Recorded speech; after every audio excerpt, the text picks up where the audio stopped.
Empezamos la cuarta parte de esta primera sesión para hablar sobre los rasgos de la oración mental. Ya hemos señalado que no existe una única forma de rezar.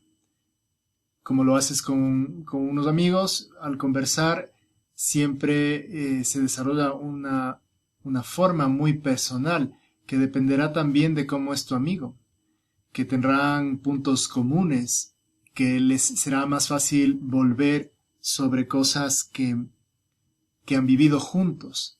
Eso también es importante en la oración. Ese diálogo con Dios, hay cosas en las que a uno le afecta más. Por ejemplo, las cosas que estás viviendo, es importante que salga en las cosas de la oración, en los momentos de oración, hablar con el Señor de las cosas que estás viviendo, de las cosas que te cuestan más. No simplemente para quejarte, ¿no? Ay, Señor, ¿cómo me cuesta esto? ¿Cómo me cuesta lo demás allá? O, ay, Señor, o ayúdame, tal, sino contarle, ¿no? Y intentar también ir escuchando.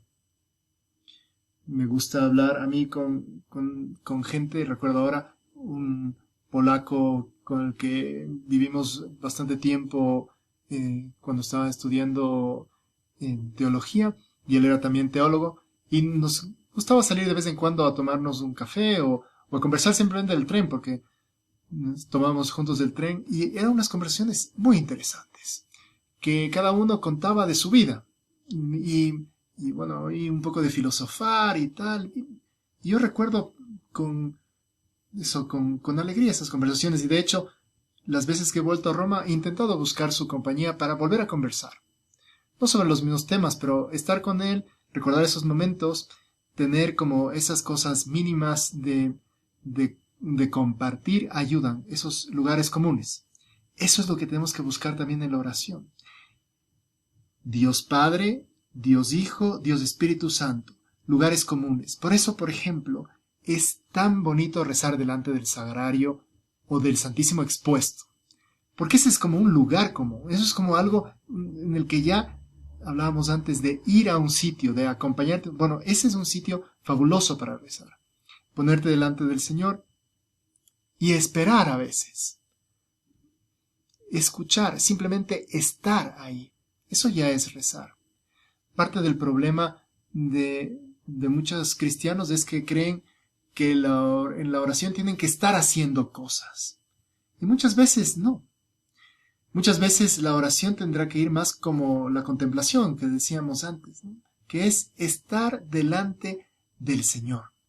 Estar delante del Señor. Contaba San José María esa anécdota o ese ejemplo más que una anécdota, de que muchas veces se había pasado delante del Señor como aquel perro que está a los pies de su amo, ¿no?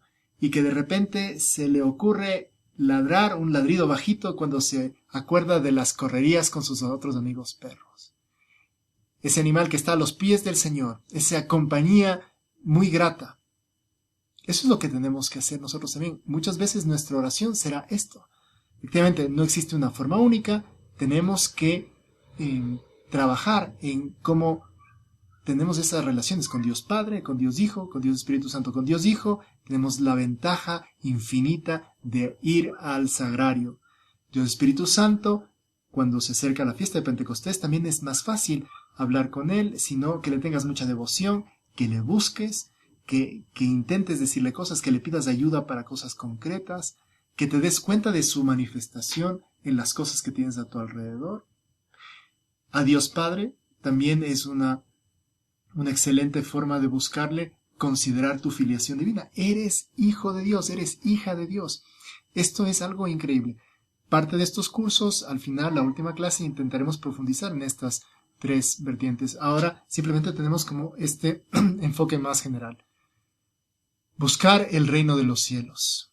Mira, hay un mix entre este tema de buscar el reino de los cielos y la importancia del silencio. Porque son dos ítems que podríamos abarcarlo dentro de la misma realidad. Un rasgo fundamental de la oración mental es buscar el reino de los cielos. Un rasgo fundamental de la oración mental es la importancia del silencio. Porque hacemos silencio para escuchar. Para hacer oración, esta oración de meditación, Y para afianzar en el alma la conciencia de la presencia de Dios es necesario el silencio. Por esto lo más importante en nuestra vida es que tomemos muy en serio esa frase del Señor. El reino de Dios está en su interior. Dice el Evangelio de San Lucas en el capítulo 17, en el versículo 21. Pero voy a leer desde el 20, del 20 al 21, porque creo que nos puede ayudar. Interrogado por los fariseos sobre cuándo llegaría el reino de Dios, él les respondió: el reino de Dios no viene con espectáculo, ni se podrá decir miren allí o está aquí, porque daos cuenta que el reino de Dios está ya en medio de vosotros. Es interesante porque este en medio de vosotros también se puede interpretar por la palabra griega está en medio de ustedes o está en medio de ti, está dentro de ti. El reino de Dios está en vuestro interior, sería otra traducción, porque ese original griego se puede traducir por estas dos palabras. Y los padres de la Iglesia y los comentadores la traducen y la explican de las dos maneras. Si se traduce por esta forma de estar dentro de ti, se refiere, claro, a Jesucristo, a su acción. Y me gustó mucho la explicación que da el Evangelio, el comentario que se hace a este punto en el Evangelio de Navarra, porque nos da una luz nueva. Dice, me lo he copiado aquí también, dice, los padres de la Iglesia y los comentadores traducen esta expresión. Cuando aquietamos nuestros sentidos y nos entretenemos dentro de nosotros mismos, con Dios, y nos apartamos de los torbellinos del mundo, nos recogemos dentro de nosotros mismos, entonces claramente vemos el reino de Dios dentro de nosotros, porque, como lo proclamó Jesús, el reino está dentro de nosotros. Este es un texto de San Juan Damasceno de los primeros siglos. Claro, es una experiencia que nos han transmitido a veces almas muy unidas a Dios. El doctor de los doctores enseña sin grandes discursos: nunca le oí hablar, pero sé que está en mí.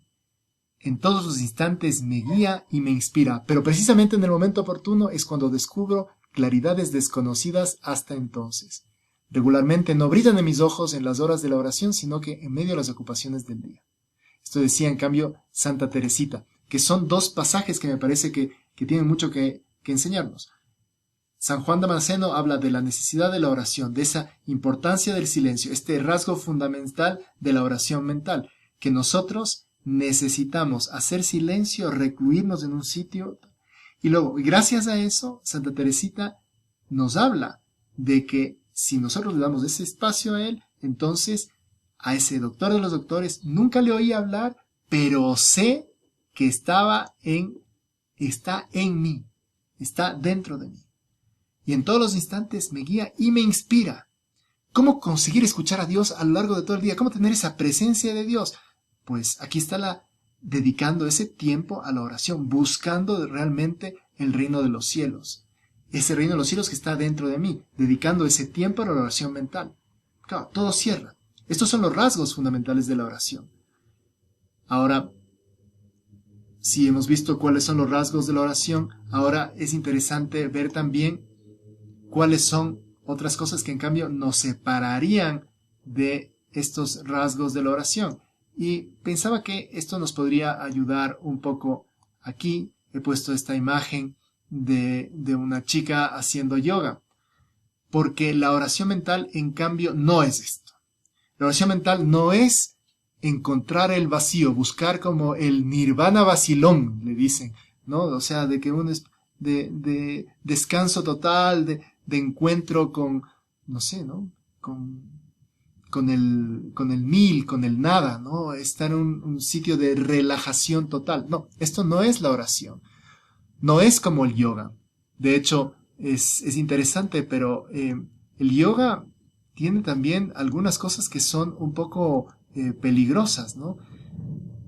Hace poco leía un dictamen de la Conferencia Episcopal Ecuatoriana o del arzobispo de Guayaquil, me parece, que hablaba justamente de este tema, de que hay que tener cuidado, de que el yoga no es completamente inocuo.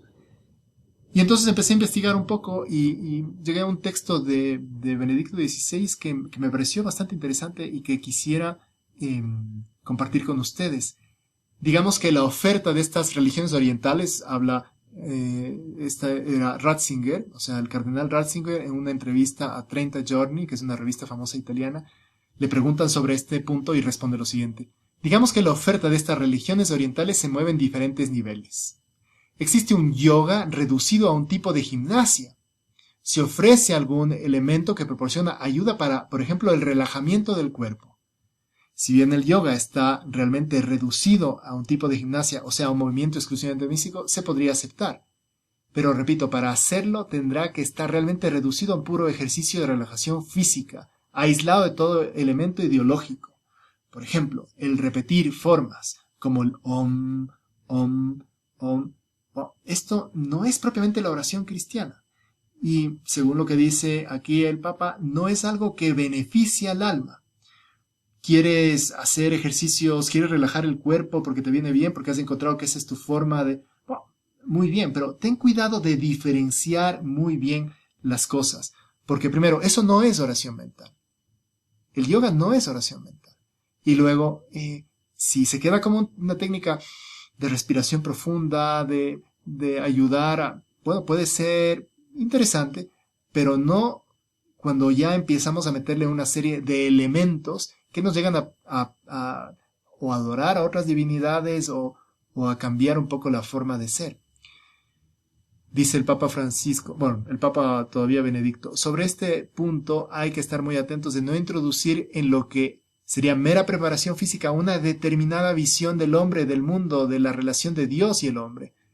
Esta purificación de un método sin lógico de ideas incompatibles con la vida cristiana podría comprar la desmitificación de las tradiciones paganas sobre la creación del mundo.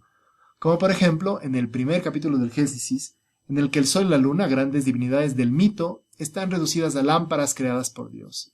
Lámparas que se refleja la luz de Dios y que nos hace imaginar la luz verdadera, el creador de la luz. Y de esto también, en el caso del yoga y de las demás técnicas orientales, sería necesaria una transformación, un desplazamiento radical que realmente quite del medio todas las pretensiones ideológicas.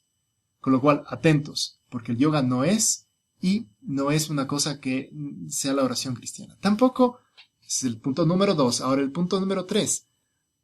Tampoco la oración sirve para buscar respuestas o para que sea algo de utilidad, para que aquí voy a resolver mi vida. La oración es fundamental para tener una relación con Dios, pero uno no busca que la relación con sus amigos sea siempre utilitaria. Y esto es interesante. Estamos con Dios para darle alegrías a Él, porque es nuestro amigo, porque es nuestro Padre, Dios Padre, porque es nuestro amigo, Dios Jesucristo, porque es nuestro santificador, el Espíritu Santo. Estar tiempo con Él. Y eso implica de que cuando estamos tiempo con Él, no le dedicamos a otras cosas. Cuando estás delante de alguien importante, intentas dedicarle toda tu atención, por ejemplo. Y eso es algo que tenemos que buscar en nuestra oración. Esto es un rasgo concreto de la oración. Dedicarle cabeza, primero tiempo y luego cabeza, intentando quitar todo género de distracciones. Vamos a hablar de esto con más detalle a futuro, pero no es un sitio donde vayamos a buscar respuestas a la oración. Algunas veces sí que vendrán, por supuesto. Igual cuando vas con un amigo y de repente te da una buena idea, por supuesto. Y con Dios las ideas buenas y tal. Pero no es que vayamos a buscar una solución. Los grandes cristianos y los grandes santos han pasado siempre por la oración toda su vida. Siempre le han contado al Señor antes de tomar una decisión complicada, se lo decían al Señor. Pero eso no quiere decir que el Señor les iba tomando de la mano, les iba llevando en todas las decisiones que tenían que dar. Pensar las cosas delante de Dios hace que tengamos más claridad entre nuestras acciones. Y es muy bueno contarles cuáles son nuestras opciones al Señor en nuestra oración. Pero no encontraremos siempre durante el tiempo de la oración la respuesta a lo que estamos haciendo. No vamos a buscar siempre respuestas en la oración. Eso es otra cosa que no es la oración y que vale la pena que lo consideremos.